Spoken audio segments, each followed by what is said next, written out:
This is a story I've been sitting on for years now. You might find it crazy, and I'll understand if you don't believe me. I don't know if I'd believe it if I hadn't been there myself. It all happened late one night about 5 years ago now. My buddy was working at a lab next to an army base in northern Utah. The lab was built into the side of a mountain. When he was hired, he was told the lab was separate from the base. My buddy worked as a night cleaner. Not exactly a glamorous job, but he said there were some strange things going on around there, and he had managed to get his hands on some classified blueprints of the building. There appeared to be a tunnel connecting the lab to the base. He wasn't too surprised when he saw it, since he said there were all sorts of army guys coming and going in the lab after hours. Both of us were conspiracy theory junkies, and this was like the holy grail for us. Our plan was simple: get in, get proof, and get out. We thought it would add up to some cool internet street cred and maybe even go viral. Man, we were so young and naive. I remember my heart pumping like a jackhammer as we quietly snuck past the unassuming facility exterior. The cold desert night did nothing to ease the anxiety boiling in my veins. We had prepared for this for months, memorizing layouts, exploring the surveillance systems, everything short of becoming actual spies. Getting in was surprisingly easy. In fact, it was a little concerning how easy it was as long as you knew where the cameras were pointed and what the guard schedule was. We got to a section that my buddy didn't have clearance for, but we froze one of the locks off, and luckily, it didn't set off any sensors, and that was it. We were in. Navigating through the complex was like being in a live-action puzzle game. Despite our best-laid plans, the place was a labyrinth. We followed our carefully mapped path, twisting and turning through the structure. It was eerily quiet, the only sounds being our boots on the concrete floor and an occasional hum from somewhere deep within the building. My buddy and I had this plan: if one of us got caught, the other would still have a chance to nab the evidence, all for the greater good. Eventually, we found it, a door unmarked on any of our layouts. I remember feeling a chill, an odd change of atmosphere, like we'd stumbled into something forbidden. Beyond the door was what we later called the chamber. The room was dark and cold, and there was this weird, faint hum I couldn't pinpoint. It felt like the sound was coming from the walls themselves. It was so dark, but my eyes started adjusting and revealed a vague hint of what seemed to be steel containers, computers, tables set up with tools. It looked like some kind of medical room. The place gave off a certain energy. Imagine an electric charge, a static in the air, like the moments before a big thunderstorm hits. You know something big is about to happen, and part of you wants to appreciate the beauty of the storm, and the other part just wants to run and hide. The silence was suffocating, but the darkness was even more oppressive, eating the beam of our flashlights and leaving nothing but vague shadows. Suddenly, I saw a movement in the corner of my eye. It was a vague outline, larger than a man. My knees started shaking and my palms were sweating on my flashlight. But a part of me was thrilled too. That's how stupid we were. We had been drawn into these theories for years, and there we were, about to unearth one. Little did we know our lives were about to change. I raised my flashlight, pointing it into the shadows at a large case in the corner. But just as the light hit the shadow, everything went black. All our lights died at once. We heard what sounded like claws scraping against metal. I remember feeling the air shift, like something big was moving quickly towards us. I could hear it breathing, deep, raspy breaths.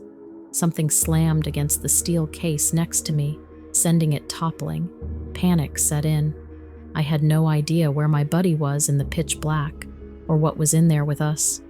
My light flashed on for a moment, and I don't even know how to describe the creature standing before us. It was some kind of dinosaur, a large, lizard-like creature with brightly colored scales and plumes like feathers coming out of its neck and back. It must have been about my height. Even in the minimal lighting, I could see that it was mostly red and yellow, but with hints of green and maybe even blue. It looked like something out of a child's coloring book. I couldn't believe what we were looking at. It lunged at us, but a heavy chain around its neck stopped it in its tracks. The creature shook its body as it realized it couldn't reach us. I saw my buddy grab a folder from the table next to him, and we got out of there as quickly as we could. We got back to the house and immediately went through the folder we had stolen. I'm not quite sure how to say this next part without sounding crazy, but I'll do my best.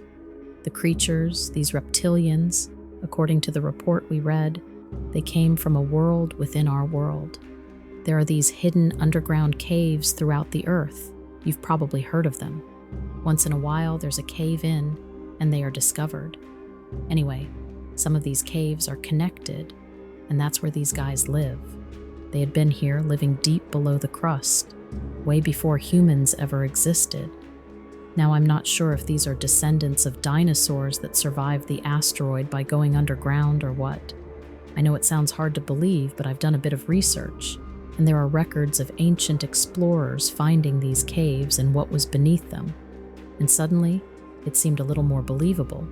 Still, to think that they are out there now, right below our feet, is an unnerving thought. The only thing I know for certain is that the world isn't always what it seems, and that sometimes reality is far stranger than fiction.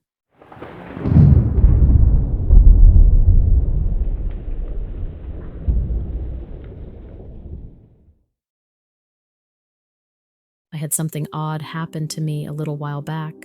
What started as my quest to find the perfect backdrop for my indie film ended up leaving me with a story that I won't be able to shake for a while.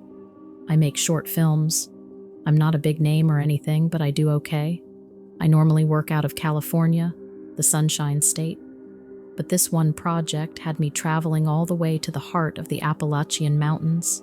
I wanted authenticity, something raw, untouched, because the wrong backdrop can bleed the life out of your vision fast. Well, the rolling hills and dense forest I'd been originally scouting just didn't have that it factor I was looking for. So deeper in I went, determined to find a location that would capture the atmosphere the film needed. Now, the mountains here aren't exactly a walk in the park, as I was finding out.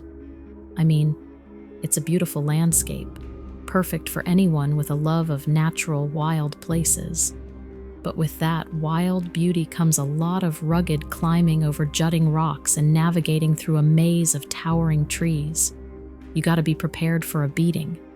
But trust me, to get the perfect location, it's worth it. So there I was, in my element, camera in hand. I was out in the woods, climbing over a particularly tricky heap of rocks, trying to brace myself against the sudden gust of wind when it happened. There was this sound, like a quiet click echoing through the trees, a natural sound, but not one I could place. Then it began to shift, almost like it was coming from everywhere at once. Thinking I might have stumbled onto some unique wildlife, I spun around, camera at the ready. My heart pounded, and every logical part of me said to turn right around and head back to camp. But I wanted to see what was out there. The clicking grew louder and closer. I panned around with my camera, eyes straining in the dwindling light. My mind was racing, heartbeat thudding in my ears. There was an underlying sense of danger that I couldn't quite shake. There was certainly something out there making that noise, but I had no idea what it was. It felt like something was watching me. I told myself that maybe it was all in my head, that it was probably the wind making a branch clack against a rock or something. I kept going and suddenly stumbled upon a hidden cave in the woods. It opened like a gulping mouth on the side of a mountain. There was something profoundly haunting about it. There were faint tracks leading to the entrance. I'm not quite sure what I was thinking, but I decided to take a closer look. I wasn't intending to go spelunking or anything. I just wanted to take a quick look inside. My flashlight swept over some crudely etched markings on the walls. I couldn't discern any pattern or pictures that made sense to me.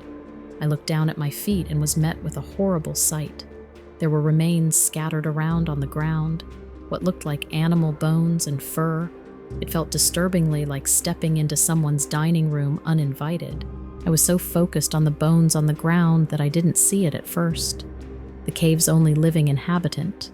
It looked human, so much so that I thought I had maybe stumbled upon some person who dejected themselves from society and ran off to live in the woods. Its skin was so pale it almost glowed in the dark. I could count its rib bones, it was so thin. It moved in a hunched manner, using both its hand and feet on the ground, like some sort of ghoul. Any thoughts I had of it being a human disappeared when I saw its face. Its eyes reflected the beam of my flashlight like an animal's. It had no nose, but it did have a mouth and one full of teeth. It cocked its head at me and made the clicking noise I had heard earlier in the woods. It sounded like chatter from some kind of insect. To say I was frightened was an understatement. I had my camera with me and I so badly wanted to raise it up and snap a photo, but I wasn't sure how the creature would react, and I wasn't willing to take a chance. The thing was skinny and looked almost ill, but I wasn't sure what the outcome would be if it attacked me. I slowly backed out of the cave. The creature followed me to the entrance, but it stayed there. It seemed content to let me go, and I did. I backtracked all the way to my car and got myself a nice, cozy hotel that night. I didn't leave the area just then. I stuck around and talked to a few locals, still scouting for a good film location. It took some prying. These people don't like to talk about the things that lurk in the mountains. They just sort of accept they're out there and live with them. They wouldn't tell me the name of the creature. I guess it's bad luck to say its name. They think it will call the creature towards you. It's a cave dweller. It lives in the earth and preys on just about anything it can get its hands on. They said I was lucky to escape that day and warned me not to go back. And believe me, I don't intend to.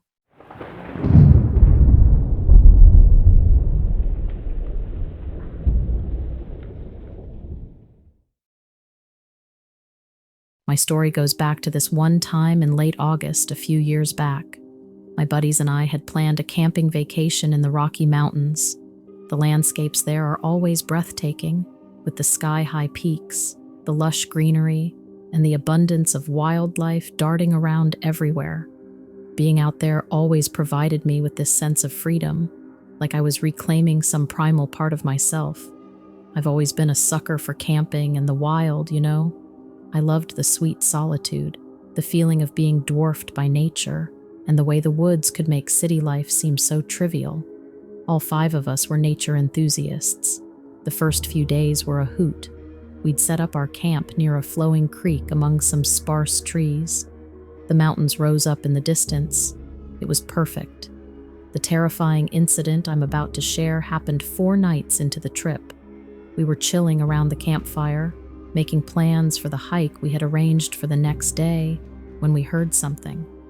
This was different to any of the usual wildlife species in the area. It was a scream, not a human one, but not entirely animalistic either. There was something out there, no doubt. But what was it? We pulled our jackets closer, huddling around the fire, trying to laugh it off, but we were all scared. It sounded almost like a dying elk, frantic and desperate. I don't know how else to describe it, other than wrong. It was just wrong. An uneasy silence had replaced our laughter. It was too dark to leave camp and investigate. The Rockies aren't a place to mess around with. We decided to turn in for the night and check things out in the morning. That was the safest option. I don't think any of us slept at all inside our tents. Daylight finally broke, but the lingering tension from the previous night's event was palpable. We set out on our planned hike, but everyone wore a serious, distracted look. As we ventured further into the woods, we stumbled upon a sight none of us were prepared for. It was a deer carcass, but there was something odd about it. Lying in the midst of a small clearing, the animal was drained of all blood, leaving the skin a pale, lifeless shade. It seemed eerie somehow, too clean for any wild beast's kill, as if all the life was sucked out of it in one go. Heart-pounding, we realized that something was dreadfully wrong. We decided to cut our hike short and get back to camp. The carcass was eerie enough, but anyone who hikes in the back country knows that these kinds of things attract predators, and none of us wanted to run into a grizzly out there.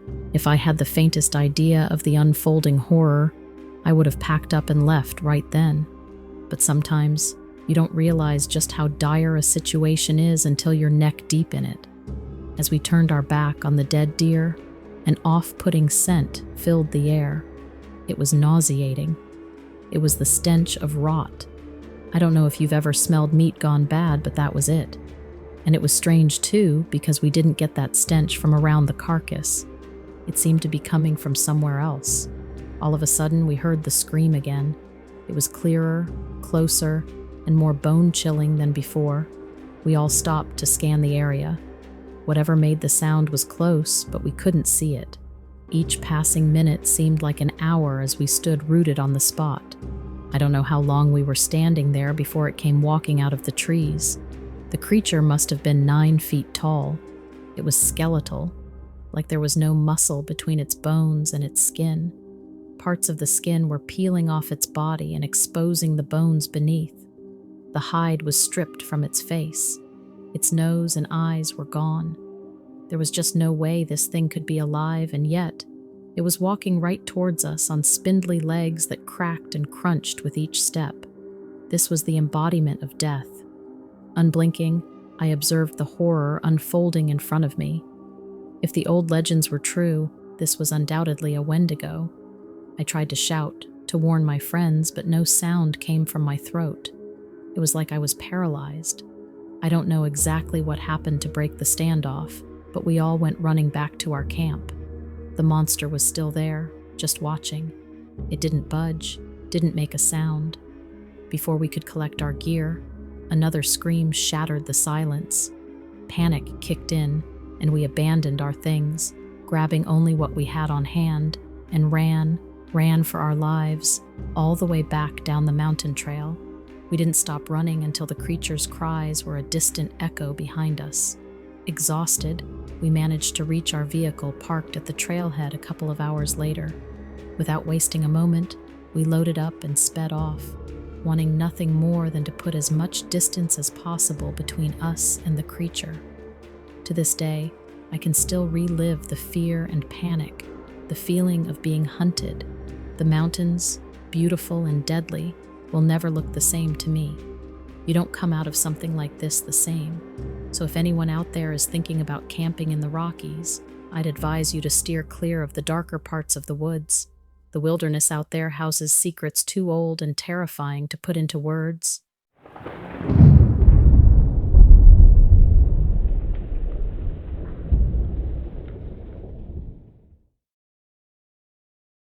I'm writing this from Serenity Heights, my new home here in Arizona.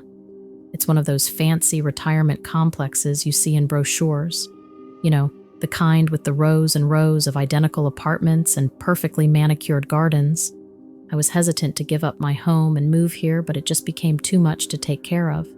I had heard varying opinions of retirement places, but I've got to say, I like it here. But there is something about it I want to share. Every evening without fail, I find myself in the common area, staring at a chessboard. It's not much of a crowd puller, but there's a few of us who get together after dinner and play. But one night in particular, things got real odd. I had just finished a game and everyone was packing up and getting ready to go back to their rooms before bed. I sat at the table for a little while longer to watch the sun set through the window opposite the chess table. The common room grew quiet as everyone filtered out. I was going to go with them in a minute, but then it all turned eerie. A chill swept through the room. It was the kind of cold that crawls into your bones. The lights flickered just briefly, and I thought I heard the sound of whispers. By then, all the other residents had retired to their rooms, and the staff were far away in their office spaces. And still, I felt like someone was watching me. I didn't have much time to question my senses because when I turned and looked around the room, I saw this foggy figure near the doorway. It was shapeless and translucent. I don't know how to describe it. It was definitely shaped like a human, but I couldn't see a face or any other distinguishing characteristics. It didn't even see if it had arms or legs. You know, it almost looked like one of those bedsheet ghosts that kids used to dress up as for Halloween when they didn't have money for a store-bought costume. Except the light seemed to pass right through it. I pushed my chair back so I could get up, but then one of the black pawns on the chessboard moved.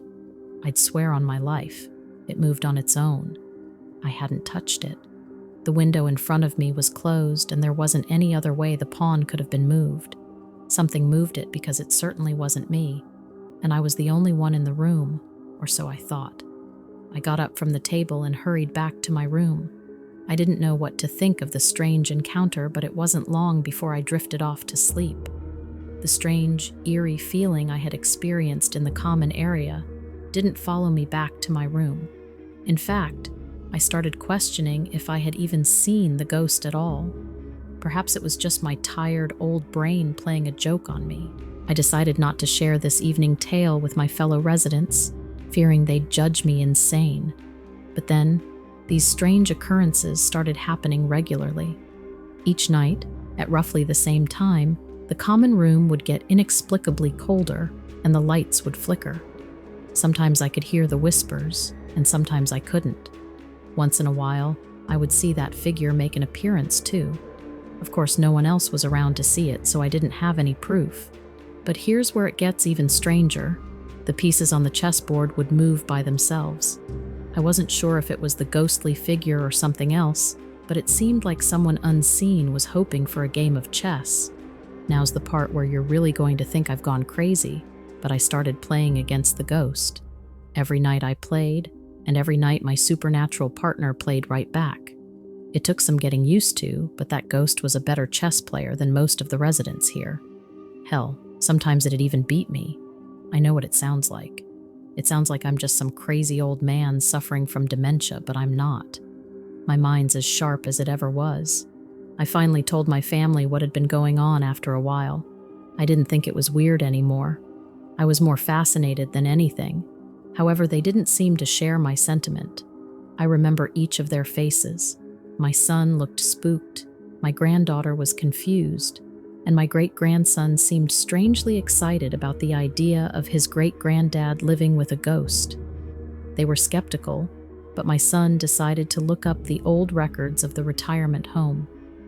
Much to our astonishment, he found several black and white photographs of the past residents. One picture stood out among the rest.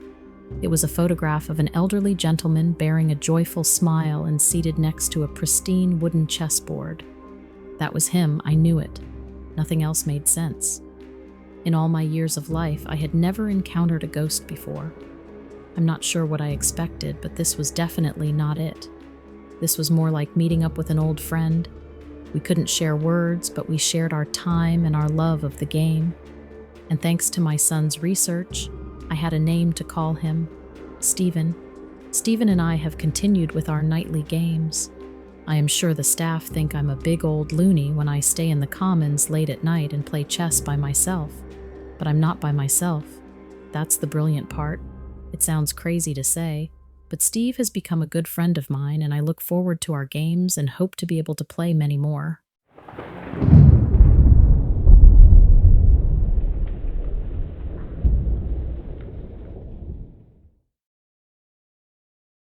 Your listeners might find this story intriguing. I'm not easily rattled, but this managed to do it. It was a couple of years ago, and I had gone on this solo road trip. My destination, the great old state of West Virginia. My grandma had grown up there, but moved away when she was just a little girl. She always talked about it fondly and would tell me all sorts of campfire stories about strange things that lived in the mountains out there. I always thought they were just children's stories, but boy, was I wrong. This tale unfolds on one particular evening. The sunset looked like it had been painted across the sky. The back roads twisted through the rural countryside. It all seemed so idyllic, save for my unreliable GPS acting up. First, it gave out the wrong directions. Then it would signal to turn back. It seemed like it had a mind of its own. I figured it was just poor reception. I was in a pretty hilly area, after all. I decided I would just have to navigate the old-fashioned way, with road signs and a compass. I knew I had to keep going west, but that was about it. I figured I'd run into a town sooner or later where I could ask for directions. I couldn't shake the nerves of being lost, but there was something else there too. I felt like I was being followed, except there was no one else on the road with me, not a single car. I checked my rearview mirror more than I should have.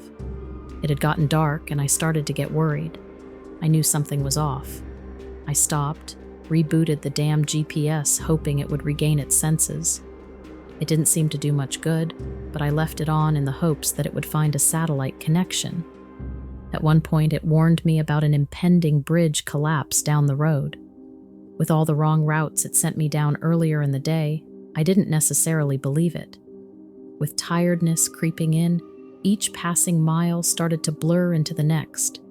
The landscape morphed from vast open fields to densely wooded hills, with the road weaving uphill. The feeling of being followed never let up, and I felt my grip tighten on the steering wheel. I even switched off my radio, trying to catch any unusual sounds that might be in the air. The faint hum of my old car's engine was the only thing that broke the silence. I'd like to say my resolve stayed strong, that my head was full of rational explanations, but that wasn't the case. As the hours passed, my journey took a turn for the surreal. And what happened next is a scene straight out of a horror film. Before that night, I never believed in ghosts, monsters, or any of those things. But now, well, I'm not so sure. The first thing I noticed was a shadow in the sky, a large silhouette flapping overhead. Some type of large bird, I thought. Whatever it was something big, like a crane or a heron, or maybe even a vulture. I've heard those can have a wingspan over 5 feet. I was creeped out, yeah, but I wasn't truly scared. Not yet, anyway. I saw the thing swoop down near my car, only to soar upwards again. I couldn't get a good look at it, but I did see its eyes. They were red and burning against the night sky. It was impossible to tell what its face looked like. It was just so dark out, and the creature itself was as black as the night around me. It dived on my car again, causing me to pull over on the shoulder so I didn't veer off the road. The creature then landed in the middle of the road right in front of me. I still couldn't make out any distinguishing features of the beast, but I could see that it was nearly as tall as a man and covered in some type of soft fur. Its wings dwarfed its body and were covered in these large black feathers. I couldn't tell if it had arms or just the wings. Its eyes were bright red and glowed like 2 stoplights in the dark. The creature was blocking my way forward, and that's when I noticed that it was standing right in front of a bridge. It must have been the bridge that the GPS warned me about, but it didn't look like it was out. That didn't really matter, though, because this creature wasn't going to let me pass, and I didn't want to take my chances with it. I turned around and headed off in the direction I came. I saw the creature's red eyes fade into the darkness as I drove away. I was hopelessly lost and ended up sleeping in my car that night on the side of the road. I got back at it the following morning, driving down that same stretch where I saw the creature. It was nowhere that I could see, but here's where it gets real weird. When I came to the bridge, it was completely collapsed. It must have happened sometime during the night, likely after I had just left. The surreal realization hit me like a blast of cold air. The creature knew the bridge was going to collapse, and it stopped me from driving over it. Was it trying to warn me? But my real question was, why? Why did this creature save me? What purpose did it have? Doing a bit of research, I think it was a Mothman, but I'm not 100% sure. Whatever it was, I'd like to buy it a drink or something for saving me back there. I don't imagine things would have turned out well if I had kept driving along that road that night.